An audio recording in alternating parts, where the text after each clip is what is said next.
E aí, galera, está começando mais um Positivamente. Dessa vez o Positivamente está diferente. Estamos pela primeira vez em terras estrangeiras com um convidado muito especial que vocês pediram demais. Eu postei várias vezes, alô, alô, alô, alô, cadê você? E chegou o momento, gente. Tô aqui com o André Fernandes. Seja muito bem-vindo, André.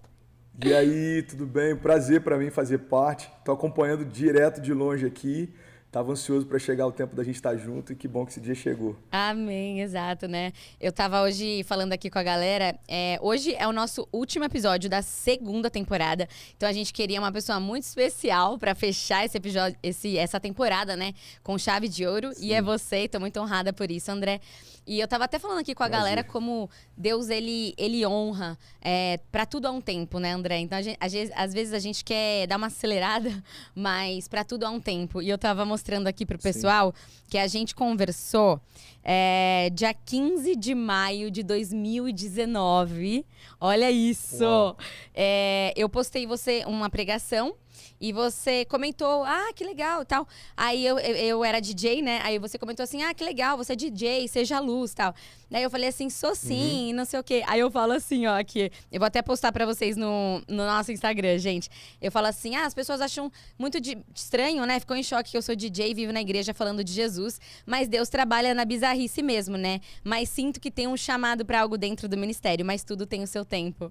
Eu mandei isso há 2 anos atrás. E olha o que a gente tá vivendo agora e é uma honra receber você aqui. Então, assim, Amém. Hoje foi um dia que eu falei assim, uau, há 2 anos atrás eu não tinha ideia do que eu ia estar vivendo, não tinha ideia de que isso ia acontecer, mas eu sabia que tinha algo que queimava dentro do meu coração pra falar de Jesus. Porque quando a gente tá cheio, a gente quer transbordar, né? E a gente transborda.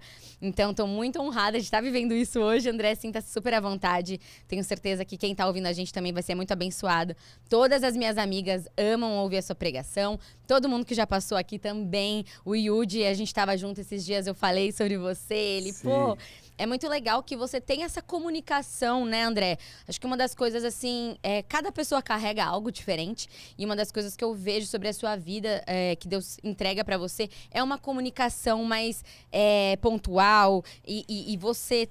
Aquelas chaves que você costuma falar, né? Pega essa chave, pega essa chave. Sim. Eu amo porque são frases muito fáceis de entender e eu acho que isso comunica muito com a nossa geração. Então, parabéns por isso, que Deus possa potencializar ainda mais como Ele tem feito. Obrigado, Jet. Eu acho que o fato de eu não ter sido criado na igreja acabou me dando esse background. Eu não gostava de igreja, eu não gostava de pastor, eu não gostava de crente. Então, quando eu prego, eu parto sempre do pressuposto que quem está me ouvindo não queria me ouvir. Que quem está me ouvindo não vê valor naquilo que vai ser compartilhado. E por isso, esse senso de urgência para você pregar, entendendo que alguém pode estar ouvindo falar de Jesus pela primeira vez, e uma outra parte da igreja pode estar ouvindo falar de Jesus pela última vez. Então, qual que é o meu papel? O meu papel é fazer com que a mensagem, por mais que seja profunda, ela seja tão acessível a ponto de eu não atrapalhar aquilo que Deus quer fazer. Amém. Eu acho que tem muita gente que se perdeu em começar a achar que a sua eloquência ou talvez a complexidade com que compartilha a mensagem faça com que ele seja mais, mais respeitado. Tem muita gente que poderia pregar de forma simples, mas intencionalmente ele tenta dificultar a mensagem. Você já deve ter tido algum professor assim, aquele professor de física ou de química, que ao invés dele facilitar, ele tentava vender a ideia de que era algo tão complexo, porque com aquilo ele achava que ele valorizava o que ele carregava. Quando, na verdade, o valor está em a gente conseguir compartilhar com o maior número possível de pessoas aquilo que a gente carrega. Exatamente. Então, todo mundo lembra de um professor chato, que tornava a matéria inacessível, mas todo mundo também tem uma memória de um professor que era incrível. Ele explicava a matéria de uma forma que todo mundo sentava e tinha prazer de ouvir.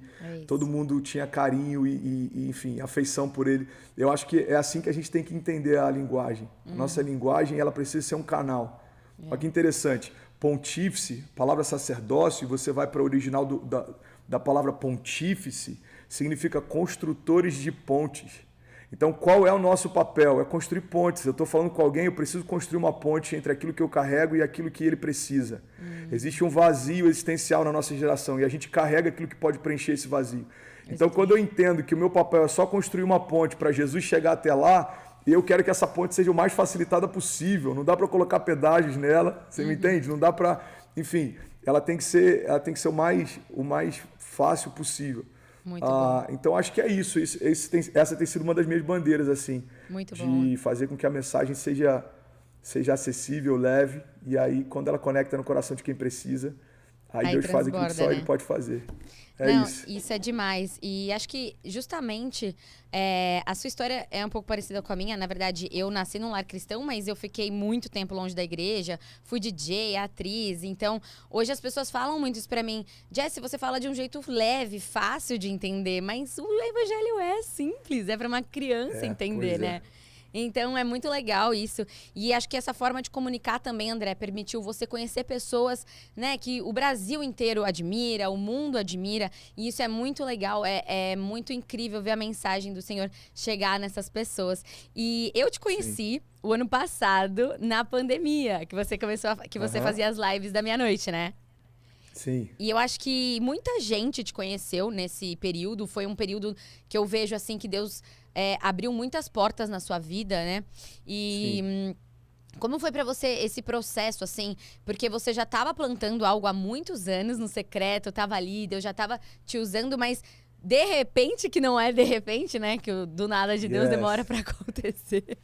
Aconteceu esse boom. Como que foi isso que aconteceu na sua vida, assim? Você teve uma revelação pra começar a fazer as lives e as coisas foram acontecendo? Como foi?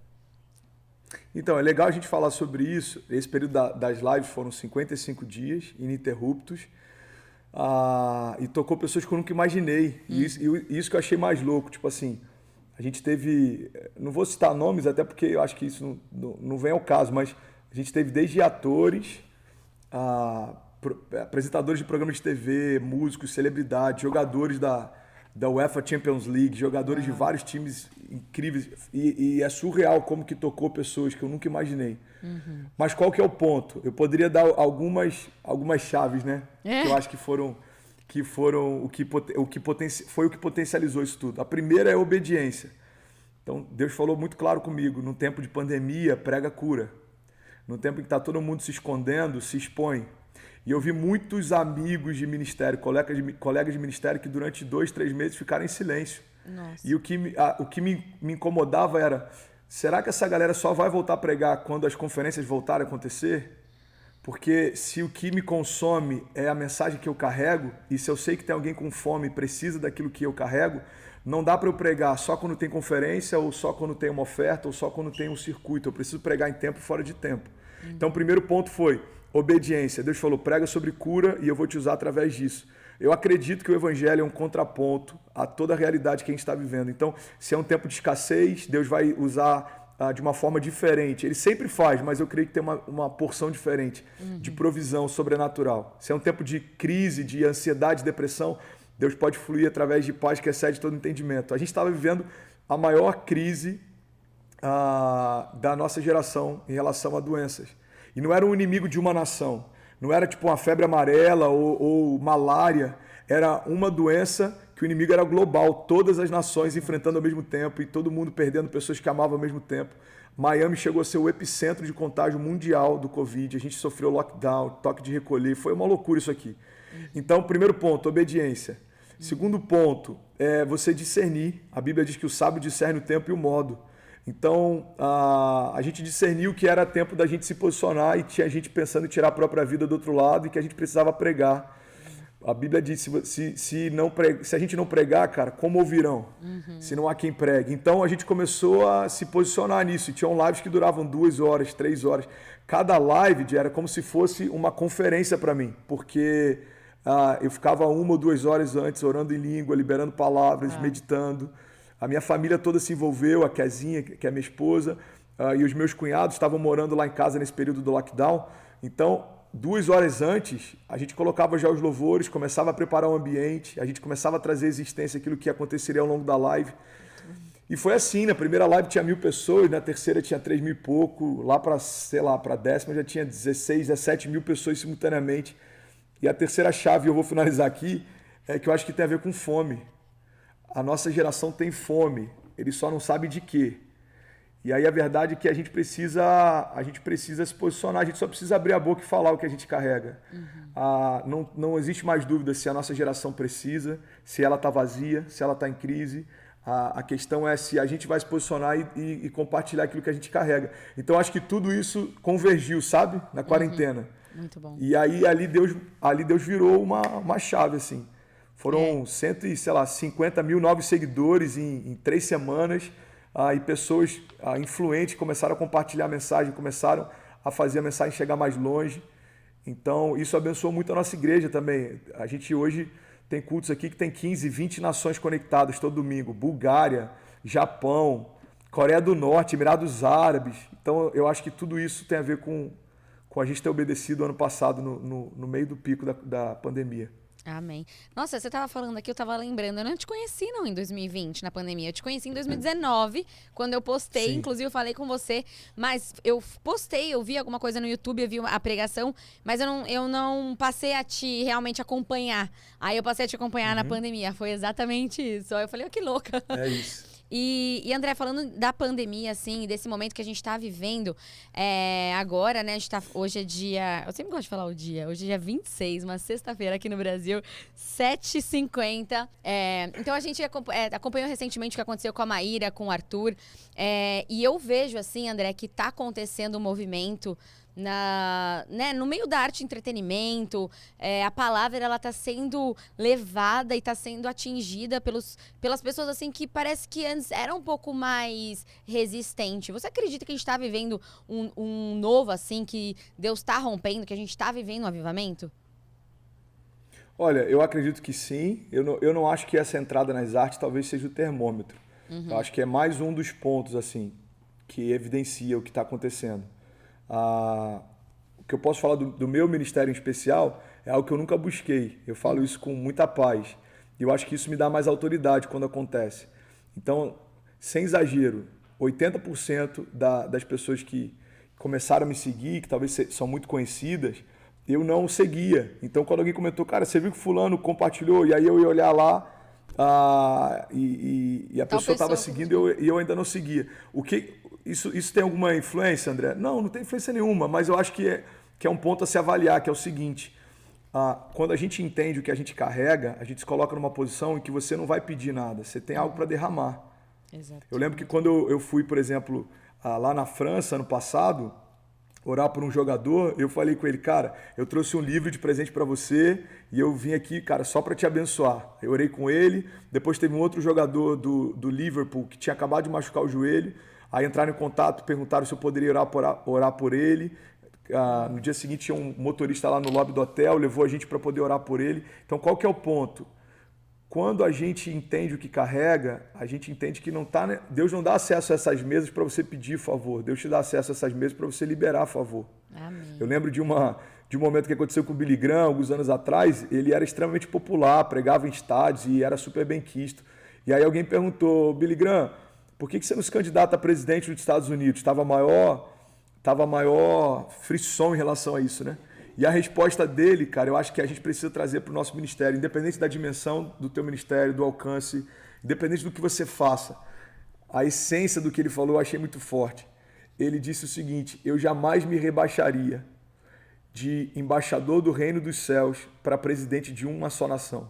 Uou. Então, esse cara entendia o que ele carregava. Exato. Como é que eu vou abrir mão de um ofício que é apostólico para governar um só lugar? Então, qual que é o ponto? Eu acho que eles sempre tiveram abertos. Os artistas, as celebridades sempre tiveram. A questão não é se eles deram espaço para a igreja à mesa. A questão é como a igreja se portou quando teve acesso à mesa. Então, eu acho que teve muita gente, por muito tempo, machucado, porque quando trouxe a igreja para a mesa, e quando eu digo a igreja, qualquer um de nós que teve acesso lá, era sempre para pedir algo, ou para tentar tirar algo, ou para tentar se beneficiar de algo, ou para tentar se promover. E aí, eu acho que esse que é o ponto. A questão não é se o mundo vai dar acesso para a gente pregar para eles. A questão é como a gente vai se aproximar, como é que vai ser esse nosso approach quando isso acontecer. Então... Por exemplo, teve um jogador que eu tive lá no ano passado, eu postei uma vez uma foto com ele. Várias pessoas já falaram sobre em vários momentos. Eu só falei uma vez quando eu tive lá. Por quê? Porque não pode ser a base do meu ministério. O pilar do meu ministério não é um dia que eu fui estar com ele. Eu tenho um carinho absurdo, eu estou sempre torcendo, sempre que eu posso, a gente está intercedendo para que Deus faça algo sobrenatural, mas eu não posso ficar toda hora. E aí, quem que é aquele cara? Aquele cara é o cara que orou por fulano, aquele cara é o cara que pregou para ciclano. Eu acho que se a gente diminuir o nosso ministério para isso, a gente perdeu o entendimento de por que Deus está dando acesso a essas mesas. Então é isso, o lance da Mayra, por exemplo, eu estava acompanhando o Arthur tem, eu acho que uns 4 meses. E aí a gente sempre conversando e, na medida do possível, discipulando, e ele derramando o coração dele e eu ministrando dentro do que Deus estava me falando sobre aquela situação, né? E semana passada, se eu não me engano, ela estava no hotel e ela teve um encontro absurdo com Deus. Foram 15 horas de encontro com Deus e, enfim, ela chegou a falar sobre isso na live, ela chegou a perder a audição, enfim, foi bem assim, bem punk. E aí ela começou a falar, liga pro pastor André, alguém liga pro pastor André. E uma amiga dela entrou em contato, e aí eu estava em contato com ela e com o Arthur. Eu estou falando isso abertamente porque ela fez questão de falar isso abertamente. E aí eu fui acompanhando de longe, o Arthur estava em São Paulo, foi para Angra para encontrar ela lá. Então quando chegou no dia seguinte, no sábado, ela falou, eu quero contar para todo mundo que me segue o que Deus fez na minha vida. Eu preciso compartilhar, porque isso me impactou. Então eu acho que esse é o caminho. A gente está no lugar que Deus nos chamou para estar, fazer o que Deus nos chamou para fazer, e é Deus quem faz o restante. Se Ele quiser promover, Ele promove, se Ele quiser soprar a tua voz, Ele sopra. O importante é a gente não negociar, entende? Porque se a gente perdeu o propósito pelo qual Deus colocou a gente ali, a gente perde o acesso que Deus deu também. Então, amém.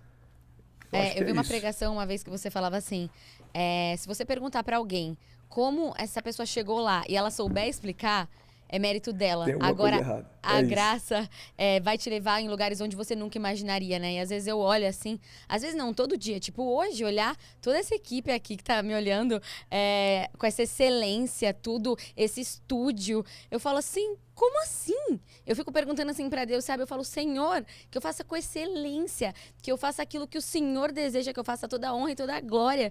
Porque eu não entendo também, sabe? E hoje eu entendo aquela pregação que eu vi lá atrás, sua. E essas chaves vão caindo, né? E é muito isso. E também sobre posicionamento, né, André? Você fala muito sobre isso, eu gosto muito disso. Quando a gente se posiciona, Deus, ele não tá preparando, né, a bênção dele pra nós, mas ele está nos preparando para receber. E hoje eu vejo na minha vida também, eu falo, nossa, meu Deus, se tivesse acontecido isso lá atrás, talvez eu não teria tido sabedoria, né? Então a gente tem que aprender a respeitar os processos e os momentos. E uma coisa que a gente estava falando da pandemia... Desculpa te interromper, só abrir um parênteses. Eu até recebi uma pergunta no Instagram ontem que tem a ver com isso. Alguém perguntando, pastor, em relação à promessa, por que está demorando tanto? E dos céus, a minha vontade de falar, então, amado, dos céus, a pergunta dos céus para você é a mesma. Por que você está demorando tanto? Uau. Porque os céus, ele está pronto. Os céus sempre estão prontos para fazer. A questão é se a gente está pronto para receber. Então, às vezes a gente fica perguntando por que o mar não se acalma, por que as portas não se abrem, por que as coisas não acontecem. Na verdade, essa mesma pergunta Jesus fez para os discípulos. Quando os discípulos estão desesperados no meio da tempestade, ele está lá e ele pergunta, homens de pequena fé, como se eles falassem, vocês não entenderam ainda que eu estou dormindo no barco porque eu sei que vocês estão acordados, então vocês têm autoridade no meu nome para acalmar as tempestades. Não precisava me chamar para isso. Os discípulos são enviados para curar os enfermos e aí eles voltam falando, olha, alguns dos demônios não se submetem a nós, homens de pequena fé. O tempo inteiro é como se Jesus falasse, cara, vocês não entenderam ainda que aquilo que os céus precisavam fazer, os céus já fizeram. Agora vocês é que precisam seguir a partir daqui. Exato. Então, eu tenho esse entendimento claro. Toda promessa que eu ainda não vivi é porque eu ainda não me posicionei para viver. Todo milagre que eu ainda não experimentei é porque eu ainda não criei, não declarei, não confiei a ponto de viver. Se tem algo de errado nessa equação, sempre vai ser com a gente, cara. Nunca vai ser com Deus. A gente tem que ter esse entendimento. O problema é que a gente quer questionar Deus a respeito de coisas que a gente deveria se questionar. Deus não fala mais comigo. Não, irmão. A pergunta certa é o que tem tido tanto espaço no meu coração a ponto da voz de Deus ter sido anulada, sufocada. Deus não me mostra o caminho. Não. A pergunta é quais são as distrações no meio da minha jornada a ponto de eu estar confuso em relação a qual é o caminho que eu tenho que andar. Percebe? A responsabilidade de assumir, tem que ser nossa. Mas é mais fácil para a gente confrontar a palavra a partir das nossas crises do que a gente confrontar as crises a partir da palavra. Então é esse papel que a gente tem que ter. Cara, confronte as suas crises a partir da palavra. Você tem enfrentado momento de doença? Isaías 53. O Senhor certamente já levou sobre si as minhas doenças e enfermidades, e o castigo que nos trouxe a paz estava sobre ele, e pelas suas pisaduras nós fomos sarados. Eu estou passando por uma crise financeira. Filipenses 4,19. O Senhor suprirá todas as nossas necessidades segundo as suas riquezas em glória.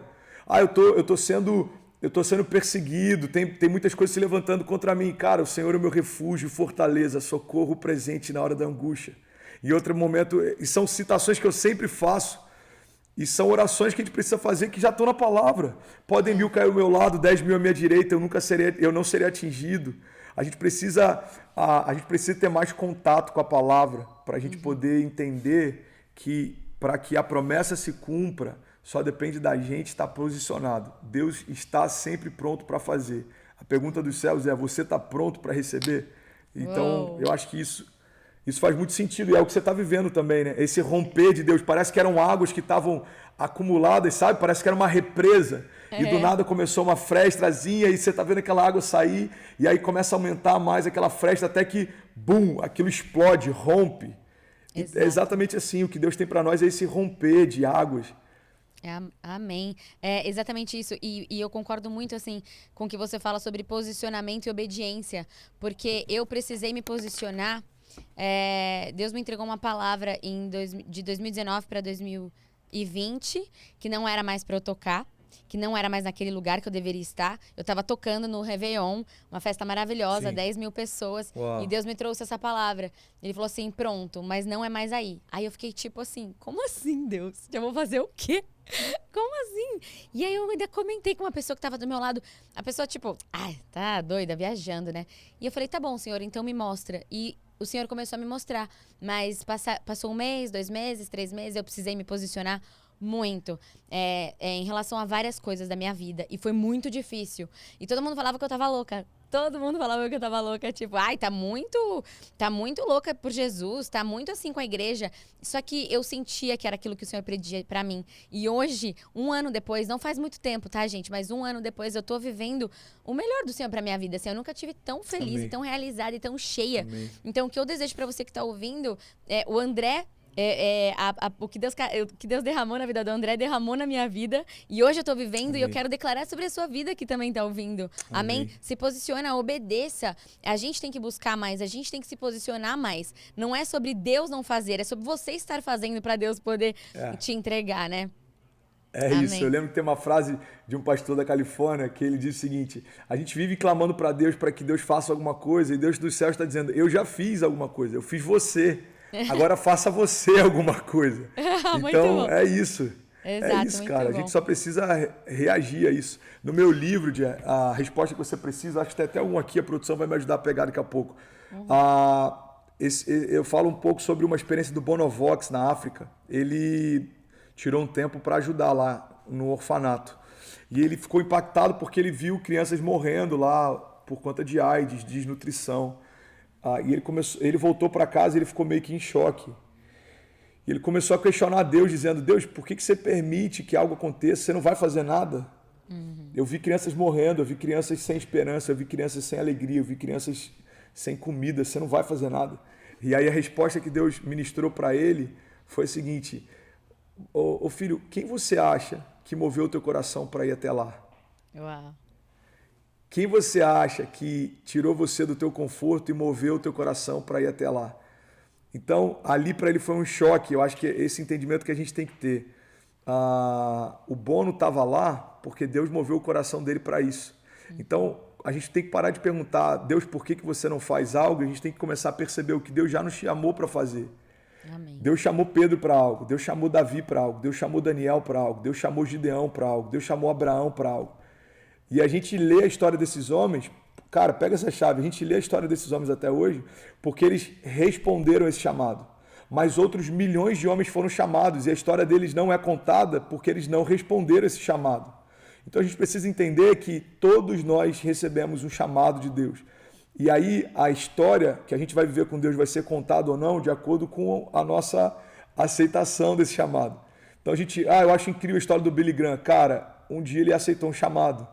Eu acho incrível a história, sei lá, do Brian Houston, do Bill Johnson. Eu acho incrível a história do pastor Márcio Valadão. Eu acho incrível a história de quem for que te inspira. Cara, um dia eles receberam um chamado e eles disseram sim para esse chamado.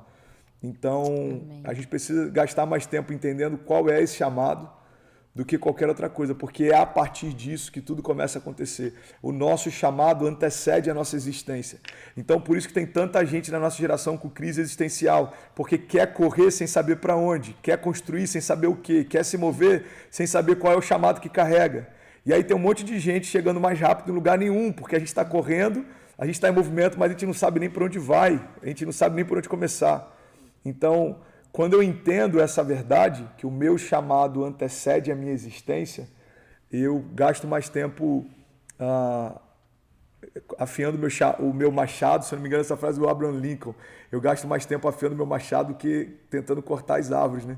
Ele disse, olha, se eu tivesse que cortar árvores, eu gastaria a maior parte do meu tempo afiando o machado. Eu acho que é isso que a gente precisa. Essa é a mensagem que a gente tem que trazer para a nossa geração. Cara, gasta tempo discernindo a porção que você carrega. Gasta tempo entendendo a identidade que você tem. Quem sabe quem é, não deseja ser mais ninguém além de si mesmo.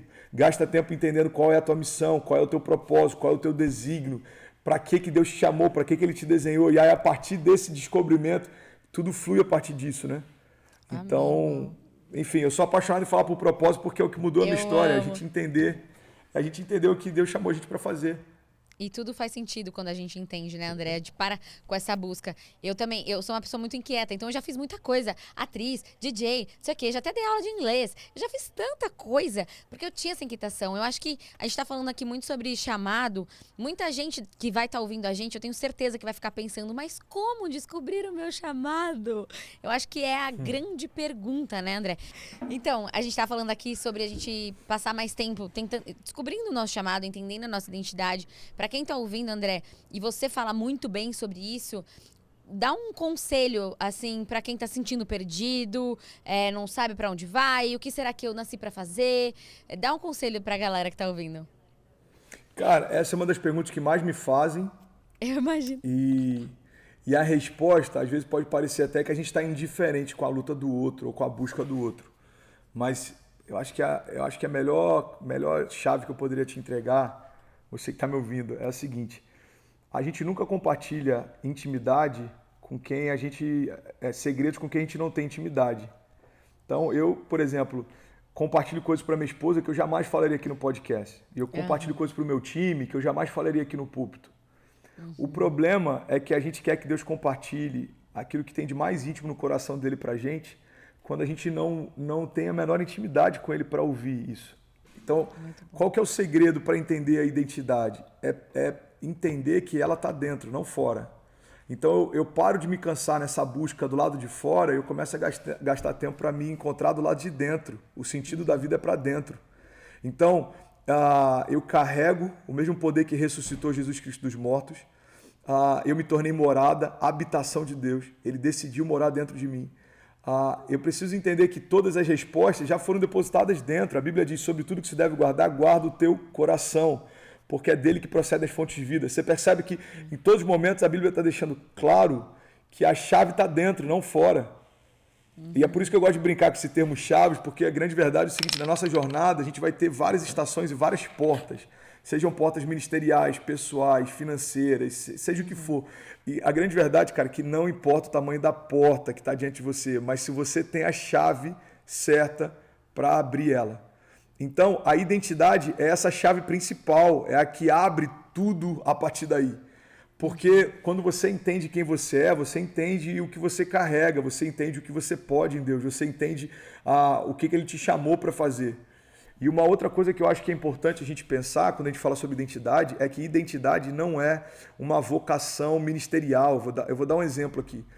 Tem muita gente achando que identidade ou chamado vai caber dentro de um ministério da igreja. Então, o meu chamado é para o music.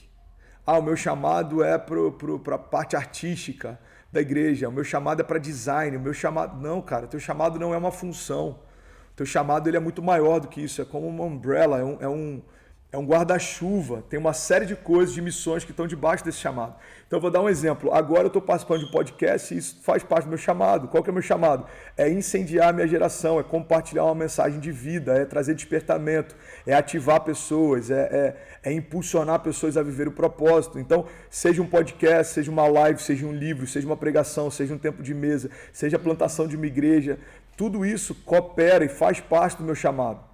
Então, quando eu entendo que é macro e não micro, eu fico menos ansioso de saber qual que é, porque eu percebo que a galera está muito em busca de saber, tipo, qual é especificamente o meu chamado, o meu tempo e o que eu tenho que fazer agora. E aí parece que a gente vai receber dos céus uma palavra do tipo, olha, você tem que fazer parte do Ministério de Louvor da igreja tal em São Paulo. E só lá você vai se realizar em Deus. Não, não é assim que funciona. É muito mais amplo, é muito mais amplo. E eu acho que é por isso que tem tanta gente frustrada, porque eu não consigo me sentir realizado porque eu queria largar o meu chamado para viver integralidade. Cara, o que eu conheço de pessoas que se frustraram quando foram viver integralidade não está no papel. Porque, dependendo do que você faz, o teu chamado tem muito mais intensidade lá do que aqui. Eu vou dar um exemplo claro. Eu estava um tempo atrás conversando com um cara que ele era jogador de futebol, ele estava iniciando no profissional, e ele falou, eu entendi que o meu chamado é pregar para as pessoas e eu estou saindo da minha carreira. Eu falei, cara, se eu quiser falar sobre Jesus no Fantástico, é um longo caminho para um dia chegar lá. Se você for um jogador profissional e conquistar o direito de ser ouvido, em pouco tempo você vai ter as portas abertas lá. Então, se você quer pregar para a tua geração, entenda que essa graça que Deus te deu no esporte pode ser um canal pelo qual ele vai fluir através de você. Vamos ser sinceros, você recebeu o Kaká, se eu não me engano. Cara, o Kaká, se fosse um professor de escola dominical, talvez, eu vou botar só talvez, não tivesse tanto alcance na nossa geração como o Kaká sendo o melhor jogador do mundo de futebol. Exato. Você entende? Agora, o Kaká precisa deixar de ser jogador para ser um professor de escola dominical ou pastor? Não. O Kaká precisa deixar de ser professor de escola dominical ou pastor para ser jogador? Não. O problema é que a religião, durante muito tempo, apresentou as coisas como se fosse a Matrix, aquelas duas pílulas, sabe? Você tem que escolher a azul ou a vermelha. A gente polarizou muito. Então, é uma coisa ou outra. Você faz isso ou aquilo. Você cabe nisso ou cabe naquilo. Cara, é muito mais amplo do que isso. Enfim, então, eu acho que a gente precisa buscar dentro as respostas. Deus já colocou dentro de você todas as respostas que você precisa. Deus já colocou dentro de você todos os acessos que você precisa. Tá tudo aí dentro, cara. E é por isso que demora tanto pra gente... Eu vou terminar aqui essa fala, eu te entrego. É por isso que demora tanto pra gente entender a identidade que tem. Porque a gente gasta mais tempo com o nosso exterior do que com o nosso interior. Vou te dar um exemplo. Se você for pegar na nossa geração a quantidade de pessoas que gasta tempo em academias, e se você for pegar a quantidade de pessoas que faz terapia ou busca algum tipo de ajuda emocional, é gritante a diferença. Nossa, é mesmo. Tem pessoas com depressão nas academias, mas da mesma forma que cuidam do corpo, não necessariamente cuidam da mente. E por que isso acontece? Porque a gente ainda não entendeu, cara, que esse equilíbrio interno é o que vai gerar todo esse equilíbrio externo.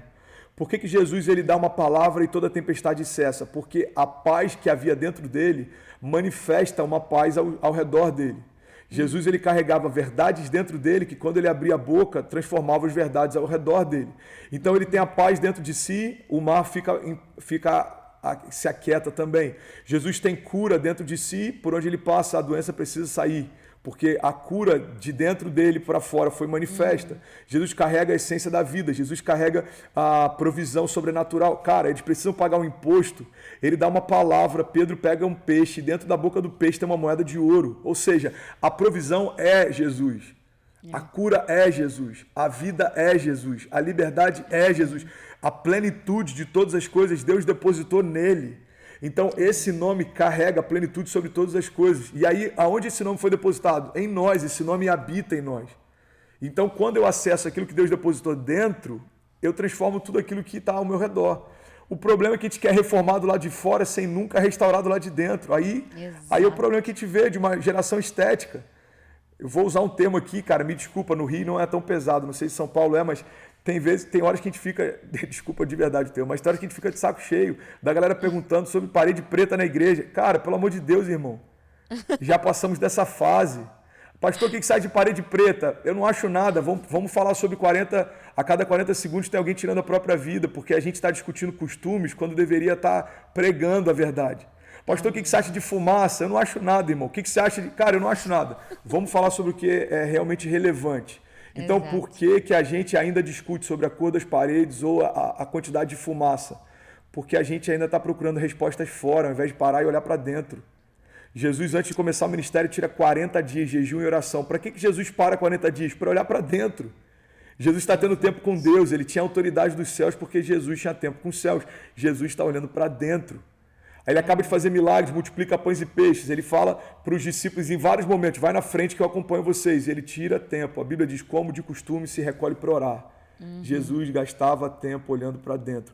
Então, eu acho que a chave para a gente entender a identidade é parar de buscar e se comparar com o que está do lado de fora e começar a tentar se enxergar do lado de dentro. Muito bom, André. Uau! Maravilhoso. E é maravilhoso ouvir isso de você. E até algo que eu queria perguntar para você, porque você é visto como uma pessoa que inspira outras pessoas, né? Muitas pessoas se inspiram na sua vida, aquilo que você carrega. E como que é o seu processo de inspiração, sabe? Como é o seu processo de intimidade com Deus? É uma curiosidade, assim, que eu tenho, porque cada um tem de uma forma, né? Se você puder compartilhar com a gente. E também outra coisa que eu acho interessante, como que é o seu processo de inspiração com Deus e também o discernimento de saber que é o tempo de entregar aquilo que Deus te revelou no secreto, sabe? Sim. Sobre esse lance de saber o tempo de entregar, eu lembro que Deus, ele me quebrou numa fase do meu ministério. Teve uma época do meu ministério que eu me trancava de manhã, ficava orando em línguas e lendo a palavra e só saía 1 hora antes do culto. Eu fiz isso por, acho que 1 ano e pouco. E aí, sem perceber, olha que louco, a gente começa a pegar coisas que são puras, que são certas, e a gente transforma elas num mecanismo, a gente mecaniza as coisas, a gente automatiza as coisas. Isso é característica do ser humano. Eu vou dar um exemplo. Deus estabelece o 7º dia como dia de descanso, né? O 6º dia ele faz o homem, no 7º dia contemplação e descanso. O que a religião fez? Então no dia do descanso você não pode acender chama, você não pode fazer trabalho, você não pode curar os enfermos, você não pode... Jesus era questionado porque estava curando no sábado, por exemplo. Ou seja, qual era o princípio do dia do descanso? Descanso e contemplação. Mas a religião já quer colocar aquilo dentro de uma forma, já quer tornar aquilo ali uma regra. E, cara, se a gente não perceber, a gente pode pegar coisas que são boas e permitir que elas se tornem mais. Por quê? Porque a gente automatizou o que deveria ser genuíno. Dentro disso, o que aconteceu comigo? Eu comecei a ficar seguro, sem perceber, isso é muito sutil. Eu comecei a ficar seguro porque hoje eu orei 8 horas por dia em línguas, hoje eu orei 10 horas por dia, hoje eu li a palavra tantas horas por dia. Então, Deus me dava uma revelação, eu botava aquilo no papel e pregava à noite. Até que teve um dia, isso na época da liderança de jovens, teve um dia que Deus falou comigo, eu não te dou revelações para você empacotar e compartilhar. Eu não te chamei para ser qual foi a palavra que ele usou, cara? Não é mercador, não. Um atravessador. Essas palavras eu estou dando para você. Então deixa elas fazerem algo em você e a partir disso compartilha com quem você tiver que compartilhar. Então, qual que é o ponto? Até dentro daquilo que é genuíno, a gente tem que tomar cuidado para a gente não tomar isso automatizado. A gente viu isso na época de Jesus, inclusive, os hipócritas fazendo orações com vãs repetições. Oravam muito, mas oravam para os outros verem. Liam muito, mas liam para poder discutir quem tinha mais sabedoria ou intelecto. Então, qual que é o ponto?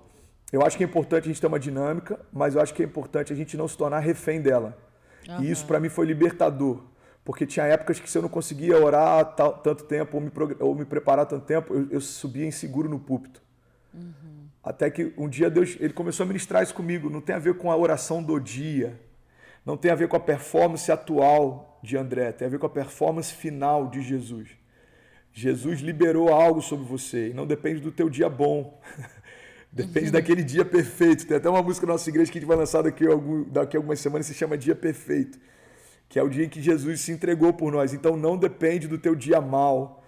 Hoje eu não estou tão bem, Deus não vai fazer. Não, cara, não tem a ver com o teu dia. Tem a ver com aquele dia. Ele liberou sobre nós a vitória da cruz. Então, sobre o processo, eu queria abrir esse parênteses. Agora, falando sobre o meu, eu acho que assim como pessoas têm processos diferentes, estações que a gente está vivendo também fazem a gente ter processos diferentes. Sim, com certeza. Desde a pandemia para cá, eu sinto que eu estou meio que na jornada de eu tô meio que um guerreiro, assim.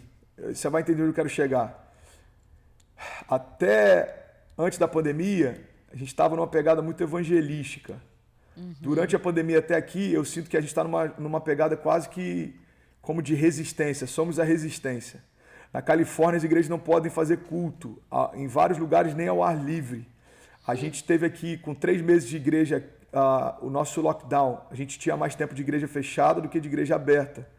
A gente está sofrendo uma série de desafios todos os dias para você continuar com a igreja funcionando, você continuar com o teu coração alegre, você continuar ministrando cura mesmo quando tem alguém do teu time doente, você continuar ministrando sobre milagres mesmo quando você depende de um. E aí, nesse período especificamente, eu sinto que, não sei, mas é como se fosse Deus chamando a gente a se posicionar como um leão, sabe? Tem momentos que você vai se posicionar como águia, tem momentos com visão, além do alcance, tem momentos que você vai se posicionar como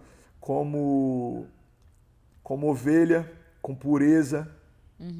E tem momentos que eu acho que você vai se posicionar como um leão, cara. Você não precisa abrir mão de nenhuma dessas características. Todas elas fazem parte da gente. Mas eu acho que em algumas estações elas são mais acentuadas. Eu não sei se faz sentido para você. É algo muito pessoal que eu estou vivendo. Eu sinto como se Deus estivesse chamando a gente para rugir como um leão. Então tem doenças o tempo inteiro tentando parar a igreja. É tempo da gente rugir e ministrar cura. Lockdown está tentando parar, é tempo da gente rugir e expandir. Tá todo mundo dizendo, cara, a igreja não vai ter condições de manter o aluguel, então vamos expandir o campus. Não tem como a gente manter o nosso staff, vamos expandir o staff. A gente tem que dar uma resposta através da fé, que é justamente o contraponto às realidades que a gente está vivendo. Então, se você for me perguntar pessoalmente, como é que foi o pior ano da sua geração, 2020? Como é que foi para você?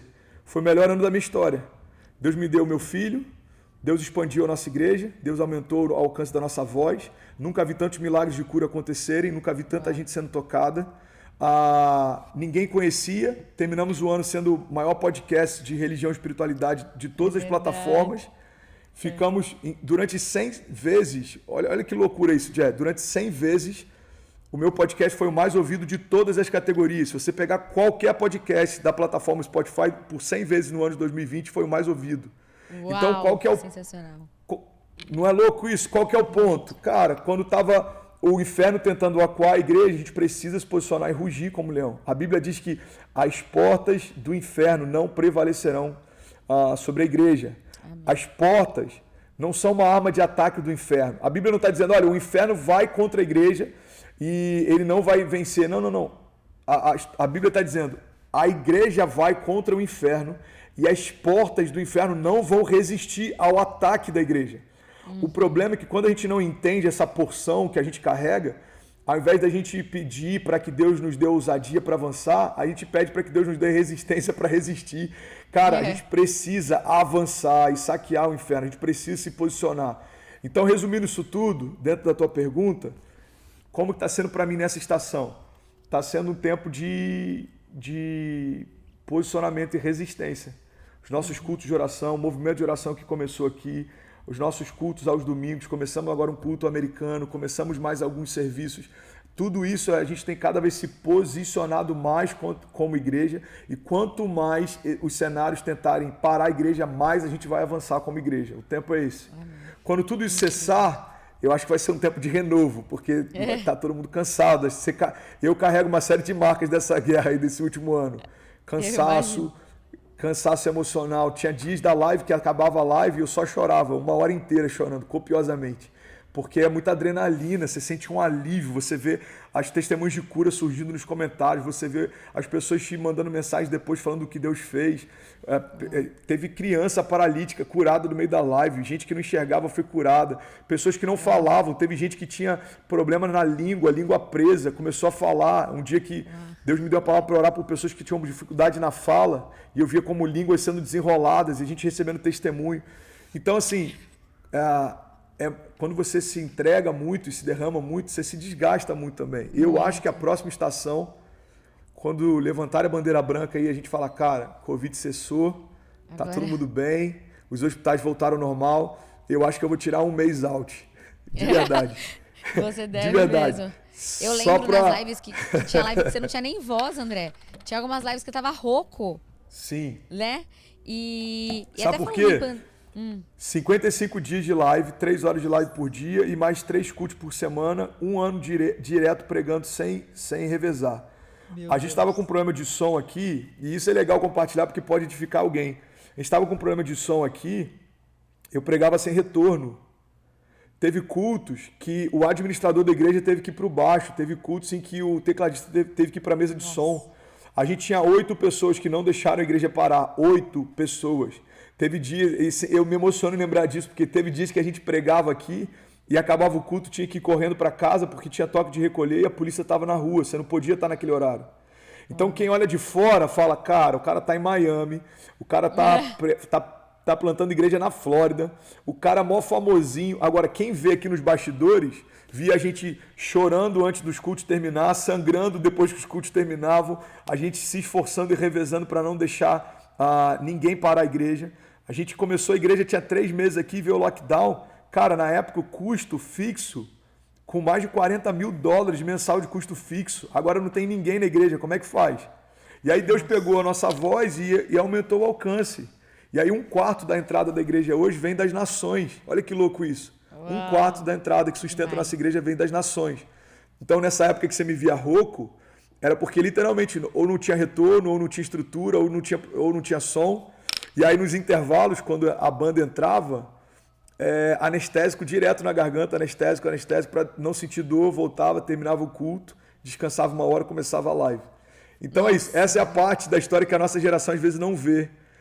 Essa geração que alguns pastores chamam de geração mimimi, porque a gente olha para o resultado, mas a gente nem sempre olha para a semeadura. A Bíblia diz que aqueles que saem com choro, plantando a semente, voltarão com cântico, com júbilo, trazendo os seus feixes. Ou seja, o problema é que a geração da rede social só vê nos feeds os frutos, mas não vê no backstage as sementes.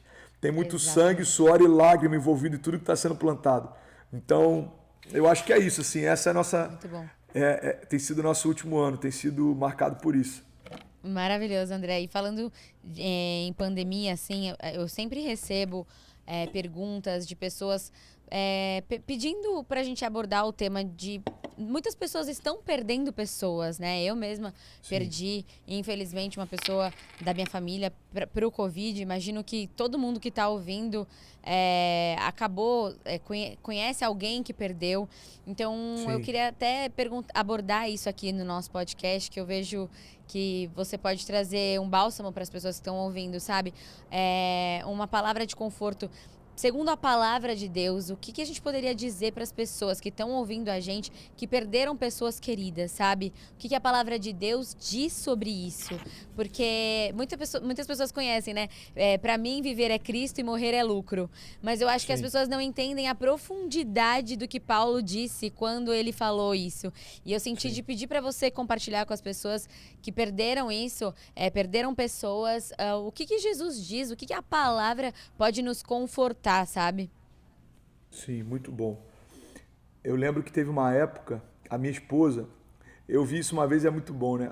O Espírito Santo fala com a gente através dos nossos pais quando a gente é solteiro, e a voz do Espírito Santo se torna a voz da nossa esposa quando a gente é casado, né?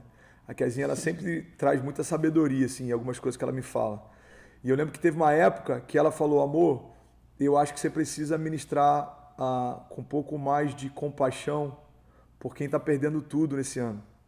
Porque você é tão bem resolvido em relação às lutas que você está sempre falando sobre esperança e encorajamento, mas tem gente sentindo dor.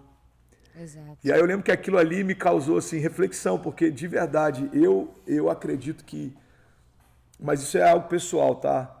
Não quero fazer disso uma doutrina. Eu acredito que a gente precisa continuar caminhando.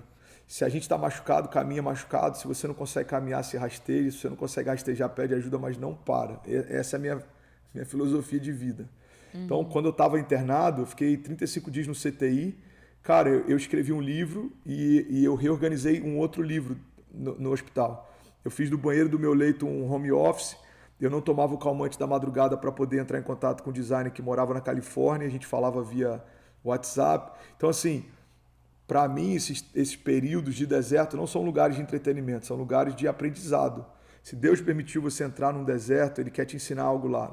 Não é para você se entreter. Eu lembro que quando eu saí do CTI e me levaram para o quarto, tinha uma TV lá. E a primeira coisa que eu pensei, eu falei, cara, tem ar-condicionado, tem uma televisão, tem internet, eu vou esperar o tempo passar. E aí Deus falou claramente comigo, eu não permiti você chegar aqui para você se entreter. Uau. Aprenda. Tem muita sensibilidade disponível quando a gente perde alguma coisa, tem muita vulnerabilidade, cara. É diferente, seu coração está completamente aberto. E aí eu lembro que eu assisti 1 ou 2 filmes só. Eu assisti um do Will Smith, que até falo dele no livro, acho que é Beleza Oculta. Beleza Oculta. Explodiu a minha mente, ele falando, tem 2 coisas que conectam a humanidade, o amor, o tempo e a... Não, tem 2 coisas que conectam a humanidade. Eu acho que isso mesmo, o amor, o tempo e a morte. E eu dei um pause, eu falei, cara, que loucura. Todo mundo tem anseio por ser amado, todo mundo tem preocupação em saber usar o tempo e todo mundo tem medo da morte, ele falou. E aí Deus falou comigo, abrindo parênteses aqui, que a gente vai costurando tudo, mas no final faz sentido. E aí Deus falou comigo, filho, essas 3 coisas são realidades agora, mas não eram no jardim. No jardim, o amor era a única realidade que estava disponível para o homem. O tempo não existia, porque eu fiz vocês infinitos como eu sou, e a morte também não tocava vocês, porque ela não fazia parte da história. Então, quando o pecado entra na humanidade, o tempo e a morte começam a ser vilões agora. E aí a gente está ausente do amor e com medo do tempo e da morte. E aí eu falo sobre isso. Tem um dos capítulos do livro que fala sobre amor, tempo e morte. Na cruz, Jesus fez exatamente isso. Olha que louco. O amor em forma de homem se entregou e a partir daquele momento a morte não é mais o final da nossa história e o tempo não limita mais a gente. Eu lembro que quando eu assisti esse filme eu parei, aquilo explodiu a minha mente, eu falei, cara, é bíblico o que esse cara está falando, talvez ele nem tenha noção disso. E eu comecei a escrever um dos capítulos. Então tem até uma foto, a galera que está me ouvindo, se você quiser voltar 3 anos e meio atrás no meu feed, e é legal a gente fazer isso também. Porque às vezes a gente vê aí vê lá, quem vai entrar agora vai ver, o cara tá com 1 milhão de seguidores, volta lá quando tinha, sei lá, 40 mil seguidores, eu tava com um catéter na minha jugular falando sobre esperança. Se você for olhar na foto, na parede tem um monte de papel colado com um monte de projetos. Eu nunca sonhei tanto quanto naquele tempo. Eu fiz daquele lugar, ao invés de ser o meu cativeiro, eu fiz ali o meu prayer room. Eu falei, isso aqui vai ser o meu lugar de sonhar. Assim, né? Então ali eu sonhei com coisas que eu vivi. Dali eu fui convidado para uma igreja. Meses depois eu vim para cá. Viajei pela Califórnia, fui para Redding, na Bethel, conheci... Que demais. Tive algumas experiências absurdas. Dali veio o projeto do livro, dali veio uma série de sonhos, inclusive parte do que a gente está vivendo hoje. Então, qual que é o lance? Voltando ao que a gente estava falando. O período do hospital, para mim, foi uma escola. Foi a escola da fé. Foi maravilhoso. Mas tem muita gente que espera do evangelho uma anestesia. Evangelho não é anestesia. Evangelho é transformação. O evangelho não é para fazer doer menos. O evangelho é para que você consiga ser curado a ponto de não doer mais. Então tem gente que está buscando no evangelho, eu só quero que doa menos, eu só quero que me incomode menos. Não tem a ver com diminuir a tua escala de incômodo, tem a ver com não fazer mais sentido o teu incômodo. Então dentro disso, vamos lá, eu sou um pouco kamikaze com esse lance. Dentro disso, quando a Kezinha falou sobre ter compaixão, eu comecei a avaliar, falei, cara, faz sentido. Porque tem muita gente que está perdendo seus entes queridos. Mas, por outro lado, eu acho que a maior compaixão que eu poderia ter é continuar pregando e a gente não parar, por mais que, independente do que tivesse acontecendo ao nosso redor, a gente continuar. Porque eu acho que é para isso que a gente foi chamado. Você vê Estevão, por exemplo. Estevão, o primeiro mártir da fé, está sendo apedrejado, ele fala... Senhor, não imputa sobre eles esse pecado. E brilhava a face dele, a glória de Deus envolveu ele. Você vê o próprio Jesus, Senhor, perdoa, eles não sabem o que fazem. Ou seja, eles estão ali tão focados com o que está acontecendo que a compaixão pelo que estava acontecendo com os outros não anulou deles a urgência pela missão. Então, vou fechar esse parênteses. Vamos lá. Até que teve um dia que aconteceu comigo. Há 3, 4 semanas atrás, meu pai foi internado, 70% do pulmão dele comprometido. Meu pai faz parte do grupo de risco. E aí eu estava no sábado, preparando a mensagem para pregar no domingo e correndo atrás de respirador e correndo atrás de leito. E eu vivi isso na pele. Meu pai é um milagre. A gente estava orando como igreja por ele, por mais 2 pessoas, as outras 2 não resistiram. Meu pai, de fato, foi um milagre de Deus. Uau, glória a Deus. Mas aí qual que é o ponto? Meu coração estava quebrado, mas eu não deixei de pregar. Eu preguei no domingo, quinta-feira eu estava em Frangalhos aqui pregando, terça-feira eu estava aqui com meu coração destruído pregando. Então, qual que é a palavra que eu tenho para você? O teu momento atual não define o quanto Deus te ama e aquilo que Ele quer fazer com você e a partir de você. Então, por mais que você possa ter tido perdas nesse ano, isso não muda o quanto Deus te ama e sonha com você. O problema é o seguinte, Jé, às vezes a gente olha para o que a gente está passando e a gente quer definir o caráter de Deus de acordo com a nossa experiência atual. Então eu estou vivendo a minha melhor fase, Deus é bom.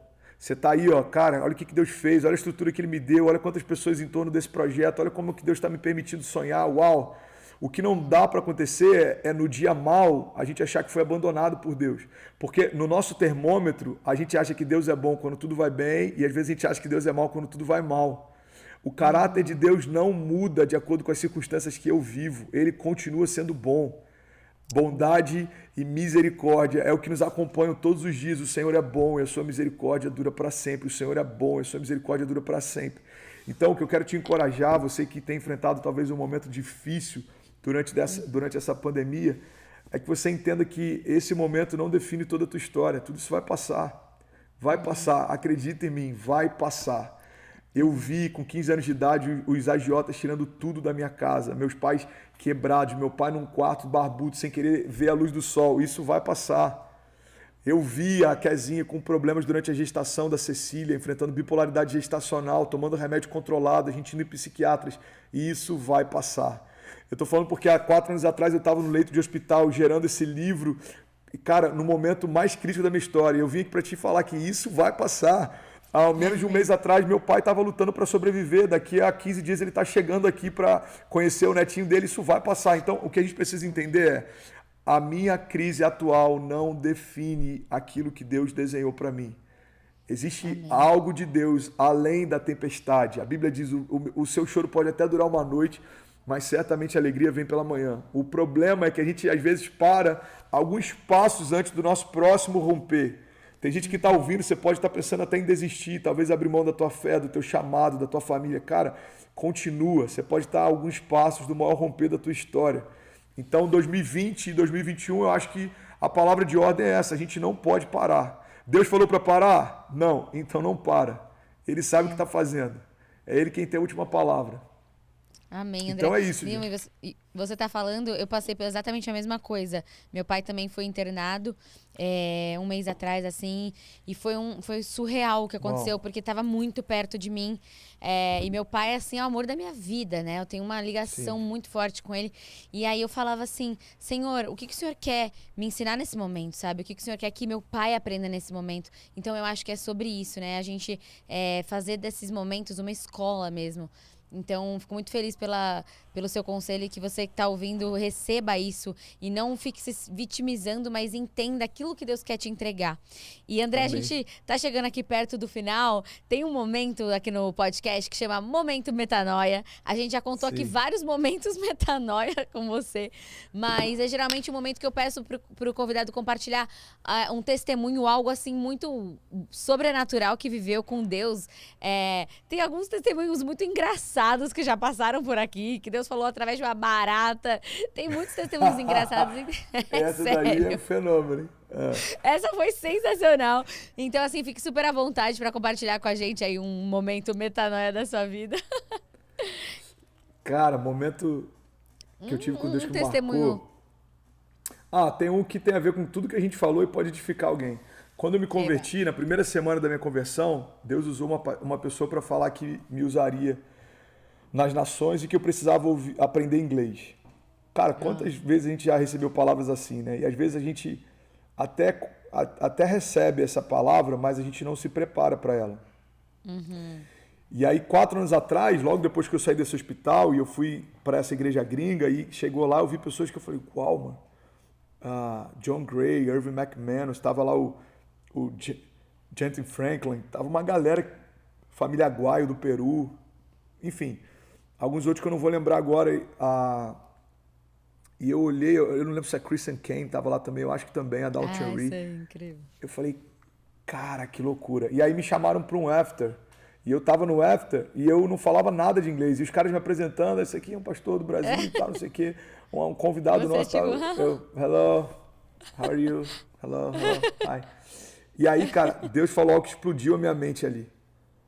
É como se eu tivesse saído de onde eu estava, vendo aquela cena, e Deus falou, tá vendo o que está acontecendo, filho? Eu prometi, eu cumpri o que eu te falei que faria. Mas você não se preparou plenamente para isso. Uau. E aí, aquilo explodiu dentro da minha mente, eu acho que por isso meu senso de urgência é tão grande desde lá. Porque, de verdade, eu acredito que a questão não é se Deus vai fazer, a questão é como nós estaremos quando Ele fizer. Eu preguei há 2-3 semanas atrás sobre esse conceito e a imagem que Deus me deu de parte da nossa geração que fica perguntando quando vai acontecer é como se fosse uma peneira perguntando por que Deus não envia chuva. E a resposta de Deus é porque você não está pronto para ela. Deus, ele está pronto.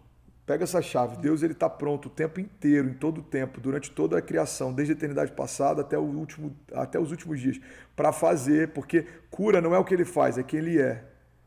Liberdade não é o que ele traz, é quem ele é. Amor não é o que ele tem para a gente, é quem ele é. Ou seja, tudo isso que para a gente flui como algo que vem de Deus, para ele é quem ele é, a essência dele.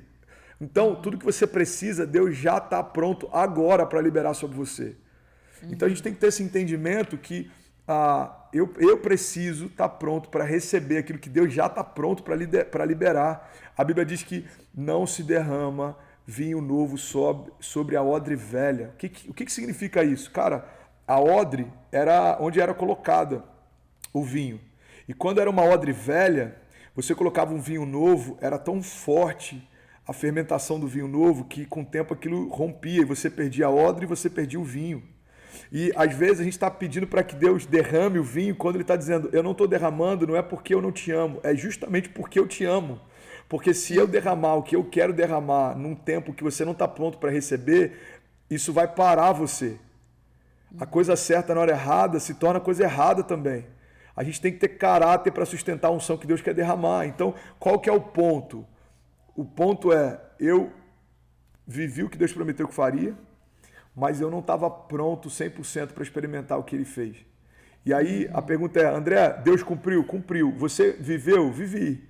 Mas poderia ter sido completamente diferente se eu tivesse me preparado para a promessa. Então, a gente às vezes está vivendo 70% do que Deus prometeu e está satisfeito, porque a gente ainda não acessou 100% do que Ele queria fazer.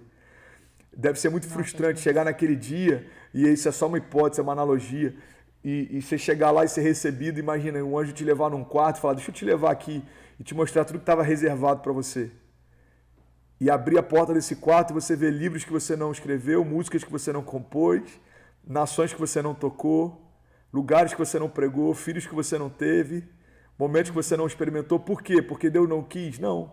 Porque você não estava pronto para viver aquilo que Deus sempre esteve pronto para fazer. Então eu queria deixar essa chave, já que a gente vai finalizar esse momento metanoia. Espero que possa explodir a mente de quem está ouvindo. Cara, se você tem uma palavra de Deus, se agarra a isso até que ela se cumpra, se torne uma realidade. Hoje eu estou vivendo em parte coisas que Deus prometeu há anos atrás. Hoje eu piso, literalmente. Quando eu abro a porta e entro na minha sala aqui, quando eu estou fazendo esse podcast ou quando eu subo para pregar, eu estou literalmente pisando sobre promessas. Deus falou que faria, Deus cumpriu. Agora é a minha parte ter zelo com aquilo que Ele está fazendo, né? Amém. É isso. Amém, é isso. A gente tem que se preparar, né? Deus, o processo de maturidade vai te dar acesso àquilo que já é seu. Você precisa amadurecer para receber, né? Muito obrigada, André. E só antes da gente terminar, eu queria que você pudesse indicar 2 pessoas que você acha que faz muito sentido para vir no podcast aqui. Eu queria uma recomendação sua. Sim, cara, eu acho que o André Valadão, meu pastor, é um cara que se não for, vale muito a pena. Sim, gente, eu morro de rir com ele. Não, os stories dele são um fenômeno, né? Não, ele tá demais. Oi, gente, tô indo lá pro podcast da Tia. Eu acho que... Ele é muito legal, quero muito trazer ele. Ele eu acho que vale a pena demais. Pode ser de qualquer setor, fala qualquer área que você quiser aí que eu te... Pode ser o André e pode ser externo. Um artista. Testemunho. Encontro com Deus. Alguém pode ser a própria. forte. Pode ser a Mayra Card também, o Arthur. Aê! Pode ser. Um cara que explodiu a minha mente, a gente tem se aproximado também nos últimos dias, é o Padre Fábio de Mello. Toda vez que ele abre a boca, cara, sai algo surreal. Ele é incrível. Uou. Sim, eu acho que é isso. É isso. Ai, sensacional. Nossa, André, muito obrigada. A minha mente tá aqui assim, uou!